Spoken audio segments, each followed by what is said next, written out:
Hello aspirants, welcome to AKSIAS academy daily current affairs. So నిన్న మనం ఒక question ఇచ్చాము, ముందుగా చూద్దాం. Give me 1 second. Yeah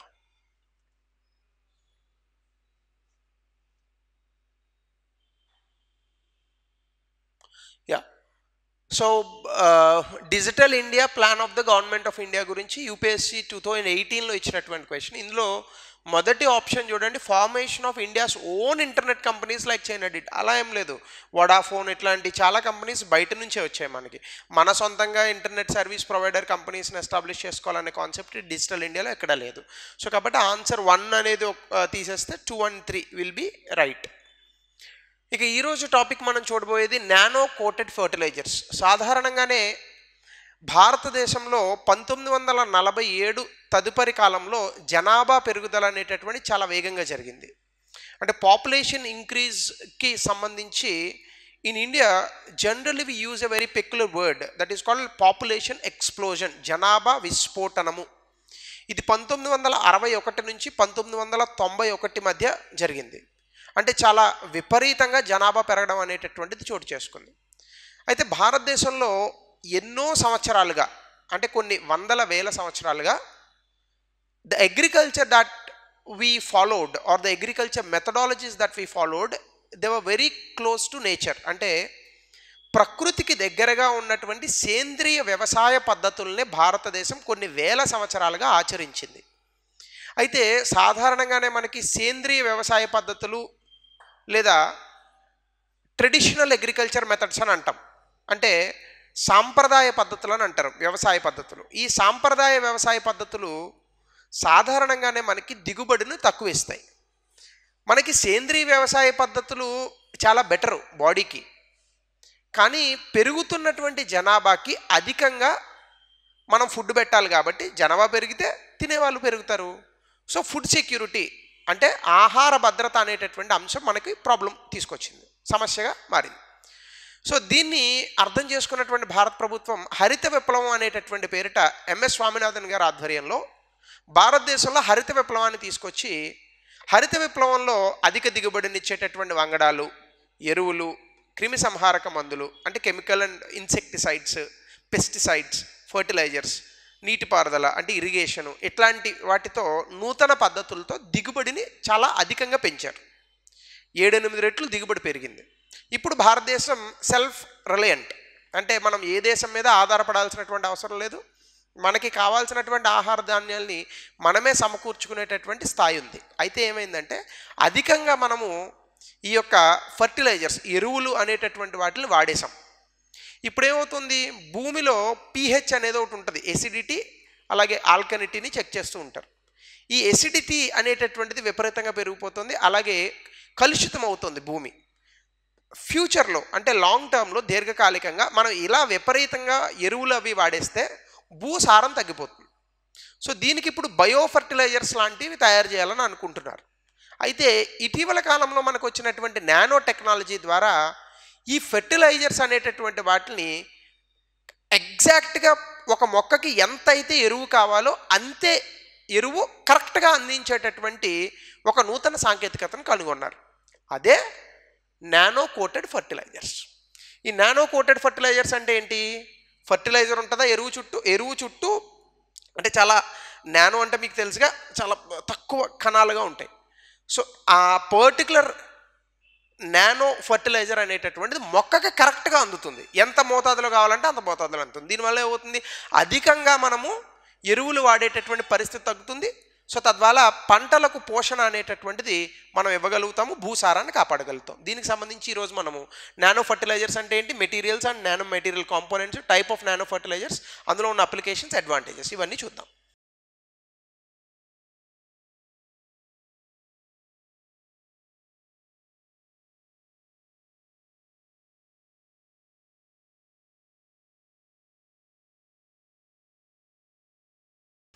so ముందుగా న్యూస్లో ఎందుకుంది, ఇండియన్ సైంటిస్ట్, భారతదేశంలో ఉన్నటువంటి సైంటిస్టులు nano coated muriate of potash, దీన్నే మనం నానో ఫర్టిలైజర్ అని అంటాం.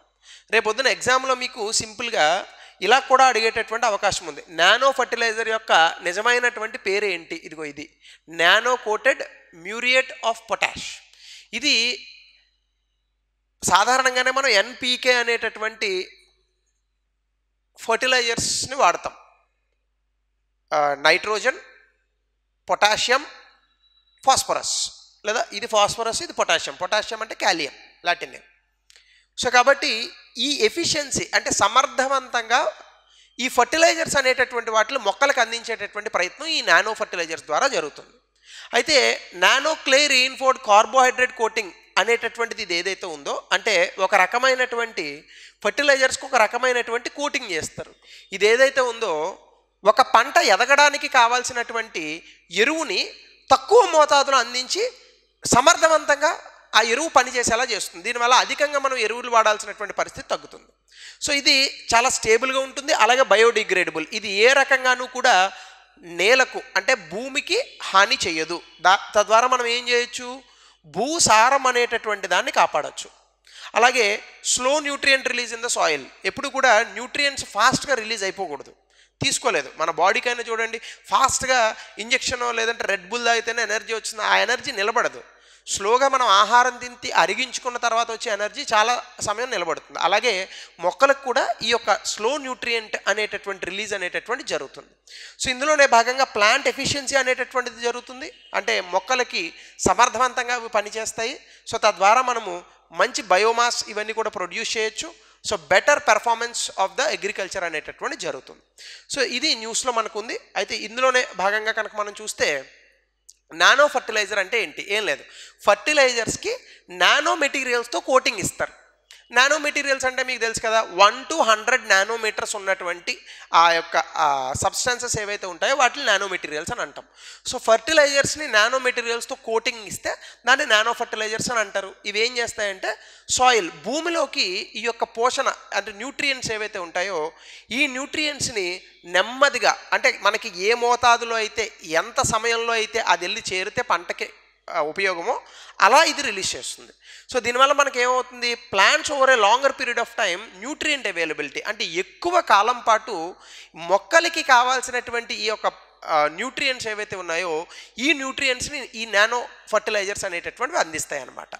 సో ఇందులోనే భాగంగా మనం చూస్తే ఈ నానో టెక్నాలజీ, నానో మెటీరియల్స్ ఈ రెండు కలిసి ఉన్నటువంటి సాంకేతికత. ఈ నానో మెటీరియల్స్ అనేటటువంటివి సాధారణంగా ఏదైనా ఒక మెటీరియల్ 100 నానోమీటర్స్ కన్నా తక్కువ లేదా అంత 1 to 100 నానోమీటర్స్ ఉంటే వాటిని నానో మెటీరియల్స్ అని అంటాం. ఇందులో రకరకాలు మనకు ఉన్నాయి. ఆరిజిన్ బట్టి చూస్తే మనం కృత్రిమంగా తయారు చేయొచ్చు, అలాగే ప్రకృతిలో కూడా మనకు దొరుకుతాయి. డైమెన్షన్స్ కూడా 0, 1, 2, 3 అనేటటువంటి డైమెన్షన్స్ ఉన్నాయి. వీటి యొక్క నిర్మాణం కూడా carbon based, dendrimer, composite, metal based. So ఇలాంటి రకరకాల కన్ఫిగరేషన్స్తో మనకి ఏ ఏ పంటలకి ఏ రకంగా మనము ఇవి తయారు చేయొచ్చు అనేటటువంటిది చూసుకుంటారు. అయితే ఇక్కడ చెప్పినటువంటి నానో మెటీరియల్స్ కేవలం వ్యవసాయ రంగానికి కాదు, బేసికల్గా ఇది జనరల్ కాన్సెప్ట్. ఇంకా ఇతర రంగాలలో కూడా నానో మెటీరియల్స్ యొక్క వాడకం అనేటటువంటి దాని గురించి ఆ యొక్క క్లాసిఫికేషన్ అనేటటువంటిది దాని గురించి ఈ ఇమేజ్లో తెలిపాడు.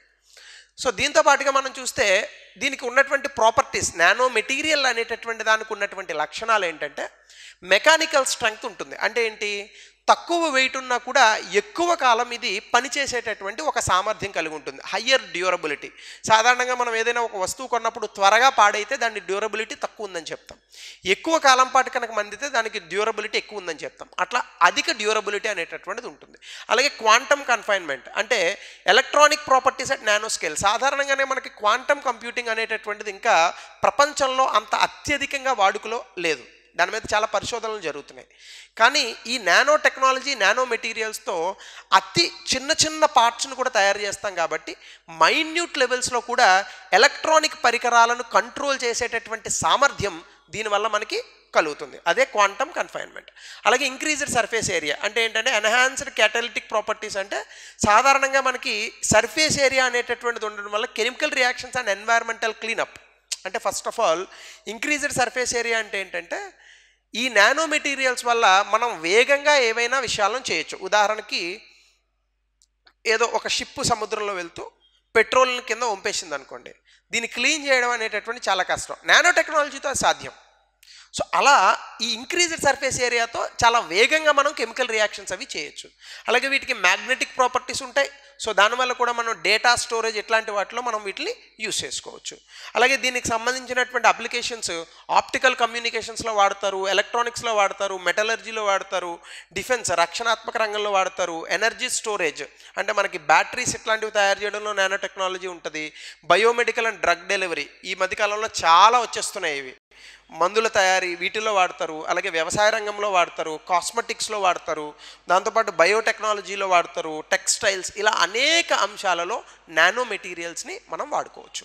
ఇది నానో మెటీరియల్స్కి సంబంధించినటువంటి బేసిక్స్. ఇప్పుడు దీనికి సంబంధించి మనం చూస్తే ఇందులో ఇనార్గానిక్, ఆర్గానిక్ మెటీరియల్స్ అని ఉంటాయి. కామన్ ఇనార్గానిక్ మెటీరియల్స్ ఏం వాడతాం నానో టెక్నాలజీలో అంటే ఆక్సైడ్స్ ఉంటాయి సాధారణంగా, zinc oxide, titanium oxide, magnesium oxide, silver oxide.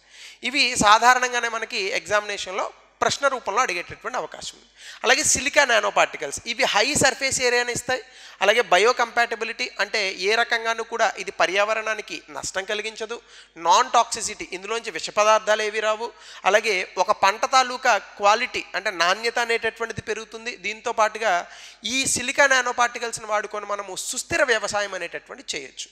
అలాగే హైడ్రోక్సాపటైట్ నానో హైబ్రిడ్స్ అనేటటువంటివి కాల్షియం అండ్ ఫాస్ఫరస్ ఈ రెండు న్యూట్రియంట్స్ని కూడా మొక్కలకి అందించేటటువంటి గుణమున్నటువంటి నానో మెటీరియల్స్ అనమాట. సో ఇవన్నీ కూడా ఇనార్గానిక్ మెటీరియల్స్ అంటాం. అలాగే ఆర్గానిక్ మెటీరియల్స్ కూడా ఉంటాయి. ఇదేంటంటే సైటోసాన్, ఇది బయోడిగ్రేడబుల్. ఇది బేసికల్గా ఏమవుతుందంటే మొక్కలకి కావాల్సినటువంటి న్యూట్రియంట్స్ని సమర్థవంతంగా డెలివరీ చేయడానికి ఉపయోగపడుతుంది. అలాగే ఇందులో కార్బన్ బేస్డ్ నానో మెటీరియల్స్ ఉన్నాయి. అందులో organic nanomaterials carbon nanotubes, ఫ్యూలరెసెన్సెస్, ఫొలెరోల్స్ ఇట్లాంటివన్నీ కూడా కృత్రిమంగా మనం మొక్కల్ని వేగంగా పెంచడానికి, జెర్మినేషన్స్ ఇట్లాంటివన్నిటికి, ఈవెన్ మొక్కల్లో క్లోరోఫిల్ని పెంచడానికి ఇట్లాంటి వాటికి మనం వీటిని వాడుకోవచ్చు. కొంచెం సైన్స్ అండ్ టెక్నాలజీకి డీప్గా ఉన్నటువంటి ఇష్యూ, ఇవన్నీ కూడా మీరు నోట్స్లో రాసుకొని బెటర్గా అర్థం చేసుకునే ప్రయత్నం చేయండి. అలాగే నానో ఫర్టిలైజర్స్లో చాలా రకాలు ఉన్నాయి. ముందు నానో స్కేల్ కోటింగ్ ఫర్టిలైజర్స్, ఇవేంటంటే న్యూట్రియంట్స్ ఏవైతే ఉన్నాయో అవి నానో పార్టికల్స్ రూపంలో కోటింగ్ ఇస్తారు. కోటింగ్ ఇవ్వడం వల్ల దీన్ని కంట్రోల్డ్గా రిలీజ్ చేస్తారు. నియంత్రణ పద్ధతిలో మొక్కకి ఎంతంత వెళ్ళాలి అనేటటువంటిది రిలీజ్ చేస్తారు. అలాగే ఎడిటివ్ ఫర్టిలైజర్స్ అని ఉంటాయి. ఇదేంటంటే నానో సైజ్డ్ అబ్జార్బెంట్స్కి వీటిని యాడ్ చేస్తారు. దీనివల్ల ఏమవుతుందంటే మొక్కలకి కావాల్సినటువంటి న్యూట్రియంట్స్ని స్టేబుల్గా, గ్రాడ్యువల్గా ఏ సమయంలో అందించాలో ఇంకా బెటర్గా అందించడానికి ఇది ఉపయోగపడుతుంది. అలాగే నానో పోరస్ మెటీరియల్స్, ఇవేంటంటే బేసికల్గా ఏదైనా ఒక న్యూట్రియంట్ని స్లోగా అందించాలనుకోండి, చాలా తక్కువ వేగంతో ఆ మొక్కలకు అందించాలని అనుకోండి, దానికి ఈ నానో పోరస్ మెటీరియల్స్ అనేటటువంటి వాటిని వాడతారు. అలా చాలా మైన్యూట్ లెవెల్స్లో వీటిని తయారు చేయడం వల్ల మొక్కలకి చాలా బెనిఫిట్ అనేటటువంటివి చేస్తాయి. కానీ ఇవి ఖర్చుతో కూడుకున్నటువంటి విషయాలు. సో వీటిని రైతులు కొనుగోలు చేసేటటువంటి స్థాయికి కనుక మనం తీసుకురాగలిగితే మనం వ్యవసాయ రంగాన్ని సమూలంగా మార్చవచ్చు. సో ఇందులోనే భాగంగా దీనికి సంబంధించి మనకి అనేక అంశాలలో వ్యవసాయ రంగంలో ఇవి పనికొస్తాయి. ఈ మధ్యకాలంలో వెస్ట్రన్ కంట్రీస్ అంటే పాశ్చాత్య దేశాల్లో ప్రెసిషన్ అగ్రికల్చర్ అని ఒకటి వచ్చింది. ఇక్కడ ఏం చేస్తారంటే నానో టెక్నాలజీ, శాటిలైట్ వ్యవస్థలు, డ్రోన్స్ ఇట్లాంటి వాటితో వాడి మొక్కలకి ఏ సమయంలో ఏ వనరులను అందించాలి, ఎలా ఫర్టిలైజర్స్ వేయాలి, ఏ సమయంలో ఎంత నీరు ఇవ్వాలి, ఇలాంటివన్నీ కూడా కంప్యూటర్సే చెప్తాయి. దీనివల్ల అధిక దిగుబడిని సాధించవచ్చు. అట్ ద సేమ్ టైం తక్కువ ఫర్టిలైజర్స్, కెమికల్స్, ఇన్సెక్టిసైడ్స్ అంటే ఈ క్రిమి సంహారక మందులు ఎక్కువ వాడకుండానే చాలా బెటర్ ప్రొడక్ట్ అనేటటువంటి దాన్ని, ప్రొడ్యూస్ అనేటటువంటి దాన్ని ఇవ్వచ్చు మనం. ఈ ప్రెసిషన్ అగ్రికల్చర్లో నానో టెక్నాలజీని వాడుతున్నారు. అయితే భారతదేశంలో ప్రెసిషన్ అగ్రికల్చర్ అనేటటువంటిది ఇంకా అంత స్థాయిలో అందుబాటులోకి రాలేదు, ఎందుకంటే అది ఖర్చుతో కూడుకున్నటువంటి విషయం. అలాగే సాయిల్ ప్లాంట్ హెల్త్, సాధారణంగానే నానో ఫర్టిలైజర్స్ వల్ల seed germination, metabolism, photosynthesis, protein and carbohydrate production ఇవన్నీ పెరగడం వల్ల మనకి ఏమవుతుందంటే మొక్కలు అధిక స్థాయిలో ఊంచుకుని నిలబడతాయి. సో దానివల్ల మనకి ఏమవుతుందంటే మొక్కలు చాలా ఆరోగ్యకరంగా పెరుగుతాయి, భూసారం అనేటటువంటిది పెరుగుతుంది. దాంతోపాటుగా లాంగ్ టర్మ్ సాయిల్ ఫెర్టిలిటీ అని ఇందా చెప్పాను కదా, దీర్ఘకాలికంగా భూసారాన్ని కోల్పోకుండా కూడా ఈ నానో ఫర్టిలైజర్స్ అనేటటువంటివి ఉపయోగపడతాయి. సో దీనికి సంబంధించి మనకు చాలా అడ్వాంటేజెస్ ఉన్నాయి. ఒకటి న్యూట్రియంట్ ఎఫిషియన్సీ, మనము ఏవైతే న్యూట్రియంట్స్ని ప్లాంట్స్కి ఇవ్వాలని అనుకున్నామో దాన్ని చాలా సామర్థ్యంతో ఇవ్వచ్చు. దీనివల్ల ఉత్పాదకత కూడా పెరుగుతుంది, అంటే అధికంగా దిగుబడినివ్వచ్చు. ఇది కనుక వస్తే డెఫినెట్గా రైతుల ఆదాయం అనేటటువంటిది అప్పుడు రెట్టింపు అయ్యేటటువంటి అవకాశాలు ఉన్నాయి. అలాగే బయోఫోర్టిఫికేషన్, ఇందాక చెప్పినట్టుగా ఈ యొక్క న్యూట్రియంట్స్, ఫర్టిలైజర్స్, నానో పార్టికల్స్తో కలపడం వల్ల ఏ రకమైనటువంటి ఇబ్బంది కలగకుండా పర్యావరణానికి భూమిలో కలిసిపోయేటట్టుగానే వీటిని మనం చేరవేయచ్చు. అలాగే ఎన్వైరన్మెంటల్ బెనిఫిట్స్, దానివల్ల మనకి పర్యావరణం కూడా బాగుపడుతుంది. అలాగే కాస్ట్ ఎఫిషియన్సీ, తక్కువ రేట్లోనే వీటిని ఉత్పత్తి చేయొచ్చు అని చెప్తున్నారు. అలా చేస్తే కనుక ఇంకా బెటర్ థింగ్. అలాగే కంపాటబిలిటీ విత్ బయో ఫర్టిలైజర్స్, వీటిని మనము బయో ఫర్టిలైజర్స్లో భాగంగా నానో టెక్నాలజీని కలిపి కూడా వాడచ్చు. తద్వారా భూమి అనేటటువంటిది కలుషితం అవ్వదు. సో ఇవన్నీ కూడా అడ్వాంటేజెస్గా మనం చెప్పచ్చు. దీనికి సంబంధించి భారతదేశంలో అసలు నానో టెక్నాలజీ ఎలా వచ్చింది అంటే, భారతదేశంలో నానో టెక్నాలజీకి పితామహుడిగా చింతమనేని నాగేష్ రామచంద్రరావు, ఈయన్ని ఫాదర్ ఆఫ్ నానో టెక్నాలజీగా పిలుస్తారు. అధికంగా వీటిపైన రీసెర్చ్లు అవన్నీ కూడా ప్రోత్సహించినటువంటి వ్యక్తి. అయితే 9వ పంచవర్ష ప్రణాళికలో మనం నానో మెటీరియల్స్ని భారతదేశంలో ముందుగా చెప్పాం. అలాగే 10th 5-year ప్లాన్లో national nano science and nano technology initiative, NSTI అంటారు, నిస్టి, దాన్ని కూడా మనం ప్రారంభించడం జరిగింది. అలాగే 2007లో దీన్ని మిషన్ మోడ్ ప్రాజెక్ట్ కింద తీసుకొచ్చారు, national nano science and technology mission అని. 12th 5-year ప్లాన్లో phase 2 చేశారు, కానీ అది మధ్యలోనే ఆగిపోయింది. అలాగే institute of national nano science and టెక్నాలజీని కూడా 2013లో ఎస్టాబ్లిష్ చేసాం. సో దీనికి సంబంధించి ఇన్ని చెప్పినప్పటికీ నానో టెక్నాలజీలో మనకి సవాళ్ళు కూడా ఉన్నాయి. అదేంటంటే సేఫ్టీ అండ్ టాక్సిసిటీ. మనం అనుకున్నది ఒకటి, కానీ రేపొద్దున ఏమైనా వికటిస్తే ఇందులో కూడా కొన్ని ఇబ్బందులు వచ్చేటటువంటి అవకాశాలు ఉన్నాయని హెచ్చరిస్తున్నారు. దీంతోపాటు మాస్ ప్రొడక్షన్, ఇందా చెప్పాను కదా, అధిక మోతాదులో తక్కువ ధరకు ఉత్పత్తి చేయడం కష్టం, అది చేయాలి. అలాగే ప్రభుత్వం దీనికి సంబంధించినటువంటి రెగ్యులేటరీ మెజర్స్ ఇంకా చట్ట రూపం అనేటటువంటిది దాల్చలేదు, అవి మనకు అడ్డు రావచ్చు. అలాగే హై ప్రొడక్షన్ ఎక్స్పెన్సెస్, వీటిని ఉత్పత్తి చేయడానికి అధికంగా ఖర్చు అవుతుంది ఆ పర్టికులర్ మెషిన్స్ అవి తయారు చేయడానికి. అలాగే ఐపీఆర్ రిలేటెడ్ కాంప్లెక్సిటీస్, ఇది వేరే దేశాలు రకరకాల వాళ్ళు ఇంటలెక్చువల్ ప్రాపర్టీ రైట్స్ వీటి గురించి ఆల్రెడీ సబ్మిట్ చేశారు. సో అందులో భాగంగా మనం తయారు చేసినా కూడా వీటిని అడ్డుకునేటటువంటి అవకాశాలు కూడా ఉన్నాయి. సో ఏం చేయాలి మరి దానికంటే, ఇంకా అధికంగా R&D జరగాలి. అలాగే అంతర్జాతీయ సంస్థలతో కొలాబరేట్ అవ్వాలి. వీటిపైన చాలా విపరీతమైన టెస్టింగ్ చేయాలి. దాంతోపాటుగా ఏ రకమైనటువంటి చట్టబద్ధమైనటువంటి అంశాలు అడ్డు రాకుండా ఆ రకమైనటువంటి రెగ్యులేటరీ మెజర్స్ని చట్టం రూపంలో భారతదేశం ప్రవేశపెట్టాలి. సో ఇవి మనం పూర్తి స్థాయిలో నానో ఫర్టిలైజర్స్కి సంబంధించినటువంటి ఇష్యూ. సో దీనికి సంబంధించి గతంలో ఇచ్చినటువంటి ప్రశ్న, దయచేసి ఆన్సర్ని కమెంట్ సెక్షన్లో తెలపండి. అలాగే నానో టెక్నాలజీ గురించి మీరు ఏం అర్థం చేసుకున్నారు, ఇది ఆరోగ్య రంగంలో ఎలా సహాయపడుతుంది, ఇది కూడా గతంలో ఇచ్చినటువంటి ప్రశ్న 200 పదాల్లో రాయండి. So thank you. Little lengthy class, but it's worth of listening. So thank you. Have a nice day.